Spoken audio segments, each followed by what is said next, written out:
विद्यार्थियों नमस्कार। I hope कि आज इन दिनों आपकी पढ़ाई बहुत अच्छी चल रही होगी और पढ़ाई का दौर यूं कहें कि कंप्यूटर में जो भी शिक्षा ग्रहण कर रहे हैं वो सारी चीजें संचरण से संबंधित है, ट्रांसमिशन से संबंधित है, बहुत सारी चीजें आपको मिल रही है। मैं विश्वनाथ मिश्रा आज इस कंप्यूटर के सेशन में एक अति महत्वपूर्ण टॉपिक संचरण मोड के विषय में आपको पढ़ाने जा रहा हूं। और इसके पहले सेशन में मैंने आपको अलग अलग संचरण की प्रणालियां बताई थी। आइए पहले हम लोग पढ़ते हैं आज का जो विषय है। चलिए चलते हैं क्लास की। संचरण मोड, ठीक है। संचरण मोड है क्या, उसकी उपयोगिता क्या है, इससे संबंधित जानकारी प्राप्त होगी। कहने का तात्पर्य कि आज इस सेशन में हम लोग संचरण और संचरण के विभिन्न पहलुओं और उनके प्रकारों के विषय में जानेंगे, ठीक है। संचरण मोड है क्या, पहले आइए देखिए डेफिनेशन जो आपके सामने स्क्रीन पर डिस्प्ले हो रहा है उसको देखते हैं। इसके अंतर्गत बाइनरी डेटा के संचरण से पहले डेटा को 0 अथवा 1 के रूप में यानी बिट्स के समूह में संगठित करते हैं, यानी एक यूनिट बनाया जाता है तथा इस संगठित डेटा को एक साथ ट्रांसमिट किया जाता है।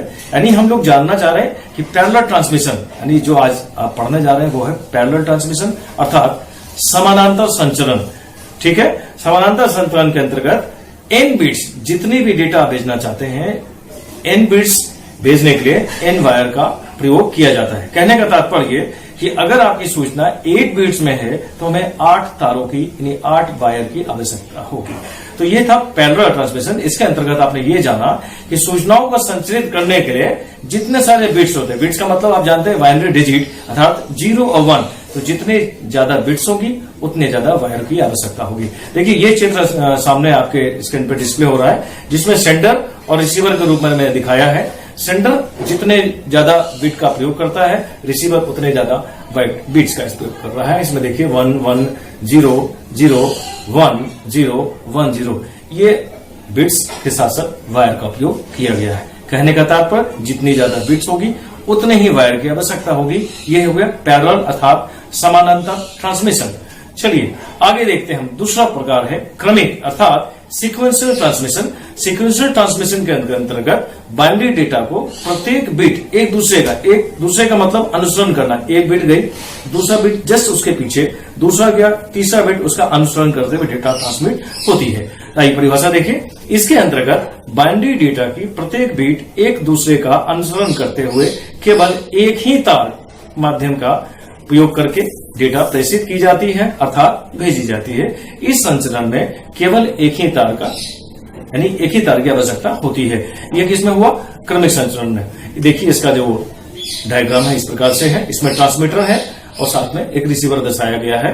ट्रांसमीटर में जो डेटा ट्रांसमिट हो रही है, देखिए उसमें केवल एक वायर, इसके पिछले पैरेलल में आपने देखा था जितनी ज्यादा बिट उतने ज्यादा वायर का इस्तेमाल किया गया था। यहाँ पे इस ट्रांसमिशन में आप एक ही वायर का इस्तेमाल किया गया है जिसमें 1 1 0 1 0 0 1 0 ये बिट है। इसमें एक वायर के माध्यम से ही एक बिट दूसरे बिट का अनुसरण करते हुए डेटा ट्रांसमिट कर रही है। क्रमिक जो संचरण है इनके दो प्रमुख प्रकार हैं। सबसे पहला असिंक्रोनस और दूसरा सिंक्रोनस संचरण। ये इसके दो प्रमुख प्रकार हैं। पहले बारी बारी से हम इन दोनों के विषय में देखते हैं। असिंक्रोनस संचलन, पहले परिभाषा देखिए फिर मैं आपसे बात करता हूं। इस तकनीक में डेटा एक सिरे से दूसरे सिरे तक बारी बारी से अर्थात एक एक कैरेक्टर करके प्रेषित होता है। इसमें प्रत्येक कैरेक्टर के आरंभ में और अंत में यानी स्टार्टिंग में और अंत में एक अतिरिक्त बिट लगाई जाती है जिसे क्रमशः स्टार्ट और स्टॉप बिट कहा जाता है, जिसका कार्य जो प्राप्त करता है को प्रत्येक बाइट के आरंभ और अंत के विषय में सूचना देनी होती है। यानी पहली बीट यानी जो डेटा आप ट्रांसमिट करते हैं प्रत्येक ट्रांसमिशन से पहले पहला बीट और अंत में जो बीट लगाए जाते हैं वो एक्स्ट्रा होते हैं, अतिरिक्त होते हैं, जिसको स्टार्ट बीट और स्टॉप बीट के नाम से जाना जाता है। अब दूसरी तरफ चलते हैं सिंक्रोनस संचरण अर्थात सिंक्रोनस ट्रांसमिशन। इस तकनीक में डेटा का जो प्रवाह है एक बड़े फ्रेम में बीटों को संयुक्त रूप से इकट्ठा करके ट्रांसमिट किया जाता है। ये बड़े फ्रेम में कई बीटें समाहित होती है। एक जो बड़ा सा फ्रेम है उस फ्रेम में बहुत सारे बीट समाहित होती है, एकत्रित होती है। इस व्यवस्था में काफी अधिक मात्रा में इट मीन डेटा को जो ट्रांसमिट करना है तो अधिक मात्रा में आप डेटा को ट्रांसमिट कर पाते हैं और एक साथ हम कहने का तात्पर्य हुआ कि एक साथ हम डेटा प्रसारित कर सकते हैं। ये हो गई ट्रांसमिशन के दो प्रमुख प्रकार। आइए डेटा ट्रांसमिशन से संबंधित आगे हम लोग देखते हैं। इसमें प्रमुख बिंदु और क्या है, डाटा ट्रांसमिशन लाइन व उनके प्रकार, data communication lines and there types.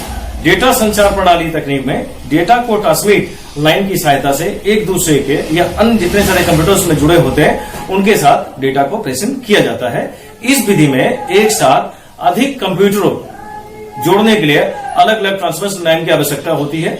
संचरण माध्यम में डेटा की गति प्रायः प्रति सेकंड संचालित बिट संख्या अर्थात बीपीएस बिट्स प्रति सेकंड में मापी जाती है।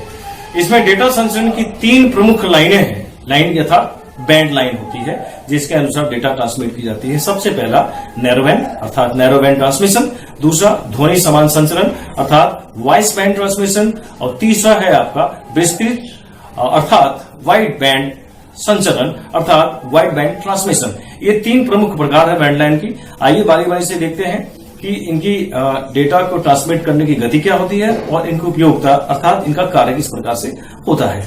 सबसे पहला जो नैरो बैंड लाइन है, इस नैरो बैंड लाइन में बैंडविड्थ बहुत कम होती है, यानी डेटा को ट्रांसमिट करने की जो बैंडविड्थ होती है बहुत ज्यादा कम होती है, धीमी होती है। इसके नैरो बैंड ट्रांसमिशन की जो गति है क्या होती है, वो देखिए प्रेषण गति होती है 45 यानी 45 से लेकर के 300 बिट्स प्रति सेकंड के हिसाब से होती है। यानी कि जो लिमिटेशन, इनकी जो सीमा है वो 45 से 300 बिट्स प्रति सेकंड होती है। ये हो गई नैरो बैंड में, यानी कि कम दूरी की सूचना संचरित करने के लिए हम लोग नैरो बैंड लाइन का प्रयोग करते हैं। दूसरी ओर चलते हैं ध्वनि समान संचरण। ध्वनि समान संचरण में इसकी जो गति होती है वो मध्यम गति होती है, मीडियम गति। हाँ इनकी ट्रांसमिशन नैरो सर्जन की अपेक्षा थोड़ी सी तीव्र होती है, थोड़ी सी ज्यादा होती है। इसकी जो प्रेषण गति है वो 300 से 9600 बिट्स प्रति सेकंड के हिसाब से होती है। यानी आपने देख लिया, तुलना करके देखा आपने कि इसकी जो है नैरो बैंड से जो संचरण गति है वो तीव्र है थोड़ी सी। अब आते हैं ब्रॉडबैंड, देखते हैं ब्रॉडबैंड बैंड में क्या होता है। विस्तृत जो संचरण है इसकी गति जो है उच्च गति होती है। इन दोनों की अपेक्षा जो उपरोक्त आपने 2 अलग अलग बैंड के विषय में जानकारी प्राप्त की, उन दोनों की अपेक्षा इसकी गति तीव्र होती है। इसे ब्रॉडबैंड भी कहा जाता है।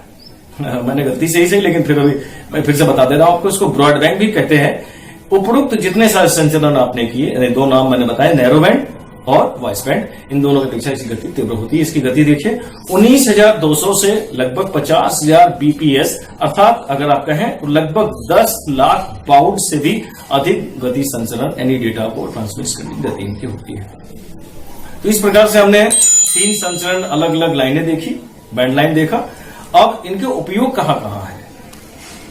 Railway, airlines, reservations, electronic shopping अर्थात इसको शॉर्ट में आप ई शॉपिंग भी कह सकते हैं, वीडियो कॉन्फ्रेंसिंग और इलेक्ट्रॉनिक मेल एंड चैटिंग, ये संचरण के प्रमुख उपयोग हुए। आइए थोड़ा सा बारी बारी से इसके विषय में थोड़ी थोड़ी जानकारी प्राप्त करते हैं।